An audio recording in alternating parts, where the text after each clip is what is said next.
agree to a ceasefire during these very important peace talks and would even kill 12 innocent people, then they probably don't have the power to negotiate a meaningful agreement anyway. We should point out that the Afghanistan president had announced Friday that he was postponing a trip to the US. Talks between the US and the Taliban had advanced considerably, with those involved saying they were close to complete. In fact, last Monday, the US envoy to those talks said that a deal was reached in principle. However, the Afghan government has warned that if the US removes its troops too quickly without firm commitments from the Taliban, it could plunge the country back into a civil war like that of the 1990s. The talks have been going on for around a year. While the details are not known, it is understood that 5,000 US troops would be removed from Afghanistan within 135 days of the signing of a final agreement. There are around 14,000 US troops in the country. We should note that the Afghan Taliban now controls more of the country's territory than at any time since the 2001 US invasion. And they've refused to direct negotiations with the government in Kabul, which they say is a puppet of the US. Toby Muse, CGTN, Washington. All right, time now for a short break. You are watching Africa Live on CGTN. We have a lot more news coming your way, including young leaders explore development opportunities in Africa and the Middle East. And South Africa Book Fair kicks off tabling discussions around original African stories.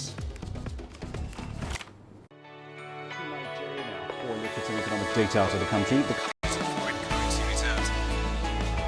With a dedicated and diverse team of anchors, CGTN now brings Africa to the palm of your hand. I'm Perina Karibe in the heart of Nairobi, which is bustling. From everyday heroes to the continent's most powerful figures, we bring their voices to you. We haven't changed. And this is something most of us are very excited about. We bring you news that's changing perspectives.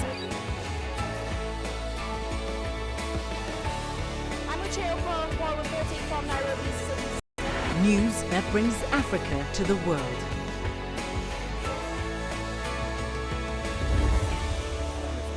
CGTN.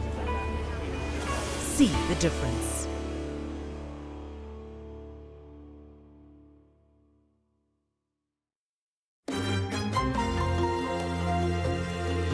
Africa Live. Find your voice.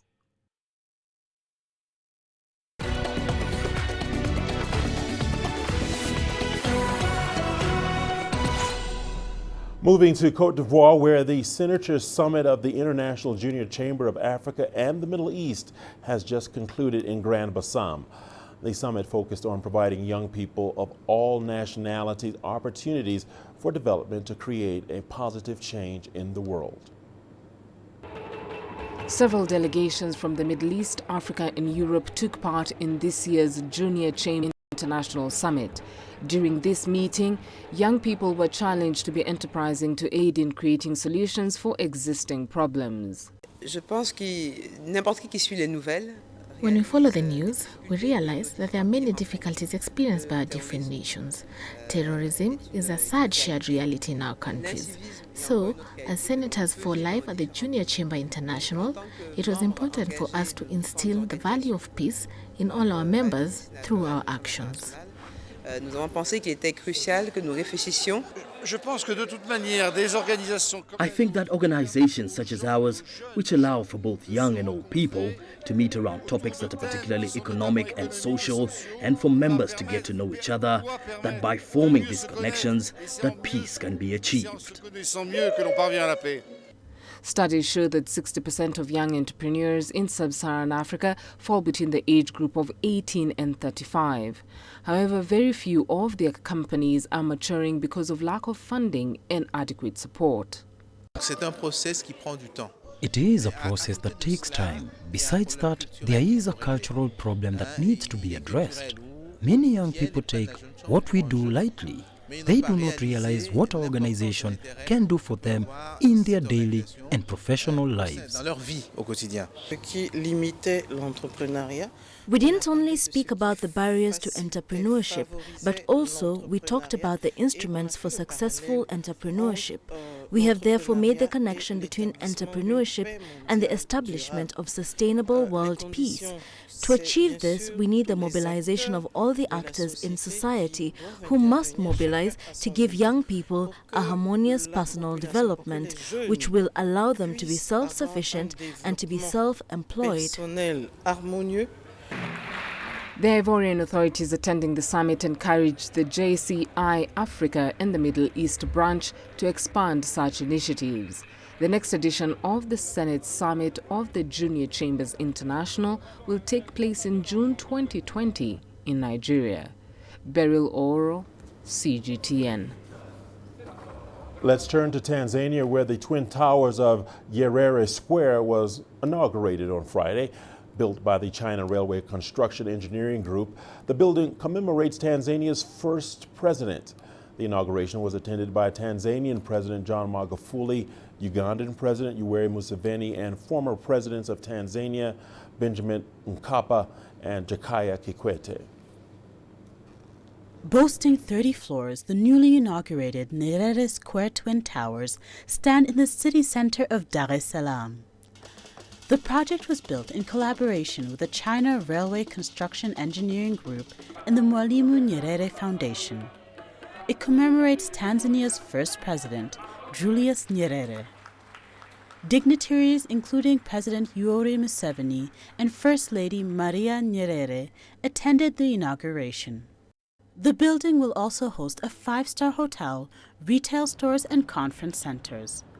The inclusion of the hotel looks to host visitors partaking in Tanzania's tourism industry.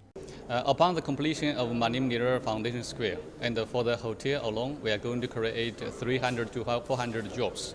And also every year we are going to consume about 400 tons of the fish, chicken, and the other agricultural products.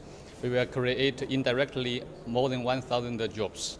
And this one is also going to add to the infrastructure of the tourism in Tanzania. I think it will also promote the conference and the tourism in Tanzania. But the building doesn't just memorialize the country's first president in its name. Visitors will be able to buy Nyerere's books, speeches, and other literature, allowing them to learn more about him. Astatal, CGTN. As young Algerians look to further their education, China is becoming a more attractive destination. At this year's Chinese Higher Education Exhibition, over 30 universities look to attract Algerian students. Let's take a look. Algerian students filed into the Chinese Higher Education Exhibition. They came to learn more about the potential of continuing their studies in China. Foreign students benefited in 2019 from over 205 scholarships and fellowships to continue their studies in China. More and more students will graduate from here and be the bridge between two countries and be the cultural bridge between two countries. Some Algerian students find the exposure to the Chinese culture beneficial. When I went to China to study, I had two goals. First, to learn Chinese, and the second, to get a master's degree in finance and economics. I was able to achieve my first goal, and soon I will pass the master's exams. It's been a good experience, and I'm proud of it. As more Algerian students further their studies in China, relations between both countries continue to grow. Astatal, CGTN. The 2019 edition of the South African Book Fair has kicked off at Constitution Hill in Johannesburg. It's South Africa's most inclusive and diverse fair, designed to facilitate lively and topical discussions. CGTN's Yulisa Njamela has more. The 2019 edition of the book fair presents a feast of options for those who love the literature. It's about sharing and celebrating the power of stories. The fair is jam-packed with fun and enriching reading content. Books are stacked to the rafters here, clearly a reader's dream. Renowned multilingual storyteller and poet Gcina Mhlophe is among the storytellers at this book fair. She implored South Africans to grab a book and get lost in a world of adventure offered by reading. Gatherings like these at the South African Book Fair are extremely important. Again and again, people who believe in the word, writers, readers, publishers, editors, all of these people need to come together from time to time. It's like imvuselelo, like a resuscitation of that belief and that faith in the fact that communication is key in any relationship, in any community, in any nation or the world community. The book fair is also meant to revive the reading culture in South Africa. Well, in South Africa there are not a lot of independent bookshops, and we struggle to get people to really understand the importance of reading. And it has to do with the legacy of bad education. It has to do with, who we are in this country, where we've come. And I think there are so many programs that are working towards fixing that. And this is one of the fundamental ones. The fair also features an illustrators exhibition that brings visual storytelling into the heart of this inclusive and diverse fair. Visual literacy we're still grappling with that and I found that especially with the medium that we have, which is comic books, it's helped bridge the gap between language barriers, the fact that we can also communicate visually, not just the written word. It's definitely helped, and I've seen through the years, we've gotten to see a real growth in children's books, in very visually based reading material. The fair also presents a diverse program of topics and activities for visitors from all walks of life. We're all intentioned in the same politics, in similar cultures, but we all see it from a different angle. And to be able to come together and sort of, poke at those angles and be comfortable and be in a circle of your peers, whatever those diversities are, it gives us so much more to pull from. Yeah, we can really jump into our rich, cultural pot, into our tapestry of diversity. The book fair will run until Sunday, which coincides with UNESCO's International Literacy Day. Yolisa Njamela for CGTN in Johannesburg, South Africa. We will see you on the other side of the break with your business headlines. Let's take a look at the stories. Egypt Finance Ministry scraps fixed customs exchange rate. And we see a unique market trend in Nigeria where dogs are exchanged for palm oil. You don't find the stories of North Africa by sitting on the sidelines. You've got to get out, go there, and you'll find them. In the bazaars of Casablanca, among the crowds in Cairo, who come to visit Cairo, the ancient capital of Egypt. Along the waters of the Nile, along the sands of the Sahara. No one else will take you where we can in North Africa. No one else will show you what it's all about. CGTN, see the difference.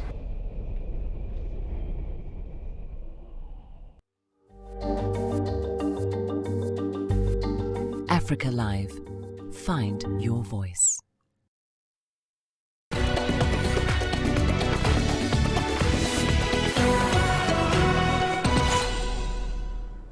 Welcome back. Egypt has freed its custom dollar since last week. The customs exchange rate has been fixed for the last year and not linked to the central bank dollar exchange rate determined by the market. CGTN's Yasser Hakim looks at how the business sector is reacting to the decision to set a daily rate. The central bank had fixed the customs dollar rates in 2017-2018 to avoid the effects of the huge fluctuations in the Egyptian pound. Egypt imports most of its basic goods, and after the devaluation of the local currency in 2016, there were huge price fluctuations that affected the consumers and importers. There was fear back then that the dollar would reach 19 or 20 pounds, and it did reach 19 pounds from 8 pounds to the dollar. The state wanted to maintain the prices of goods to avoid further inflationary effects on the cost of imported goods and services to the consumer. That's why it fixed the rate to keep the prices in control. A considerable improvement in the Egyptian pound against the dollar in the last couple of months had prompted a decision to free the customs rate. Adil Nasser, a major importer, says the decision to free custom rates has come at the right time. Freeing custom rates according to supply and demand will not have a negative effect on the costs of prices in the Egyptian market. And therefore, it's the correct decision, especially after the foreign reserves have exceeded $40 billion. This has given the government the confidence to go ahead with this step without fear of a backlash. The business community has welcomed this move, citing a more stable economy. It's been a week since freeing the exchange customs rate, and the Egyptian pound has actually strengthened against the dollar by 5%. And this has pushed down the prices of the imported goods and products. Yes, Hakim for CGTN, Cairo. Egypt is entering the booming global market for artificial intelligence and machine learning. The North African country is investing in AI education at the university level, but many startups in the sector are finding it more beneficial to move out of Egypt. Here's CGTN's Adel Al-Maroui with more on that story. Egyptians have co-founded and are leading some of the most recognizable AI firms in the world. Domestically, however, artificial intelligence is a green field with very little competition.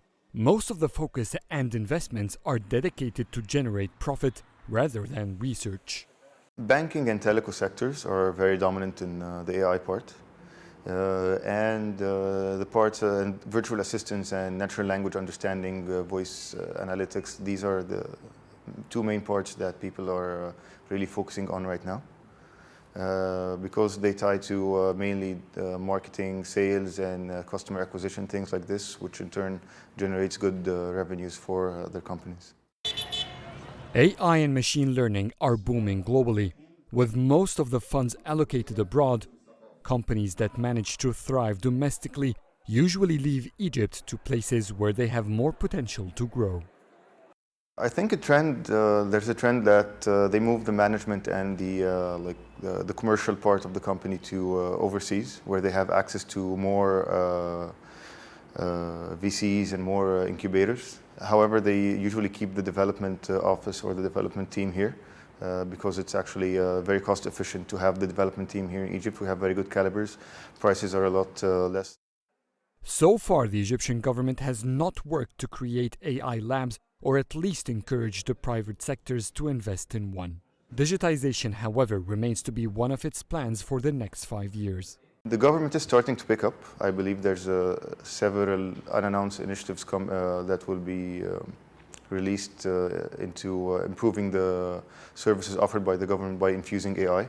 They're also improving in the education sector by opening new AI schools or machine learning data science schools in the various universities across Egypt. And they have their ITI program, which offers a diploma for machine learning and data science as well. This year, Egypt has inaugurated its first artificial intelligence faculty in one of the country's public universities. This North African nation aims to boost artificial intelligence industries to make up about 7.7% of the country's GDP by the year 2030. Adel Al-Maroui, CGTN, Cairo. And to Nigeria now, where some states and communities still practice the age-long trade by barter system of exchange. Listen to this. CGTN's Kelechi Mekalam reports on a unique yet strange marketplace in central Nigeria's Plateau State, where thousands of dogs are exchanged for palm oil. Let's take a look. It's the main market day in Dawanki in Nigeria's north-central state of Plateau. It's been bustling since 4 a.m. What goes on here is a unique kind of trade and products too. It's the ancient trade by barter. Here, traders exchange lorry loads of palm oil known as red gold for thousands of live dogs. The oil comes from Akwa Ibom State in southern Nigeria. Mark Moluwa has been trading here for over 40 years. Then later on they discover that maybe oil, they have plenty oil in their place. Then instead of, they know that here we don't have oil, then they decided to, they bring oil in exchange of dogs. That's how it started. It turned out a lucrative business for traders here. Although money isn't exchanged, but the goods are taken back home where they're eventually sold for money. Especially the dogs, which make for a delightful delicacy for the southern people. When we transact this horse here to our place, we sell this horse to kill and chop for meat. The dog meat is the best meat, let me say so. Dog, you go south, even though you carry up to 4, 5, 911, you sell finish because our people like it. Depending on the sizes, 7 dogs could be exchanged for about 10 gallons of palm oil. But the batter ends here. Traders then take their products to the local markets where they sell for money. At the end, the weekly trade generates millions of naira. It's a system that could outlive this generation. Kelechi Emekalam, CGTN Play 2, Nigeria. And to South Africa now, where the country's Air Force Museum has hosted its annual air show at the Air Force Base Swartkop in Pretoria. The air show featured all the flyable aircraft available. Those included the renowned Vampire, the Harvard's Alouette, and the Puma helicopters, amongst others. The show presented quite a spectacle. CGTN's Yulisa and Jamela once again covered the story. Let's take a look. The theme for this year's event is embracing our collective heritage, and it refers to the national liberation heritage and the inclusivity of all South Africans in the South African National Defence Force. This is the inverted fly past. Look at that precision, ladies and gents. The theme appreciates and recognizes the collective and individual sacrifices of the members in pursuit and realization of the South African Air Force's mandate.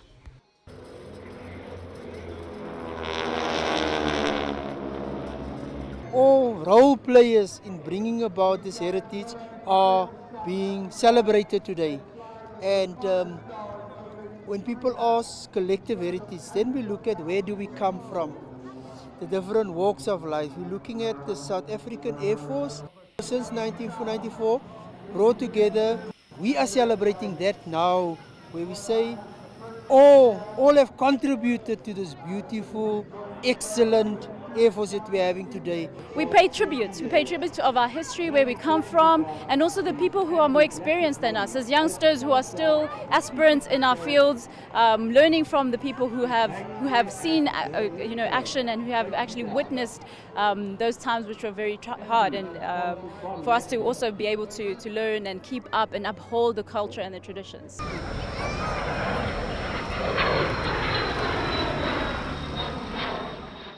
All operational and functioning heritage aircraft at the base flew with a civilian contingent.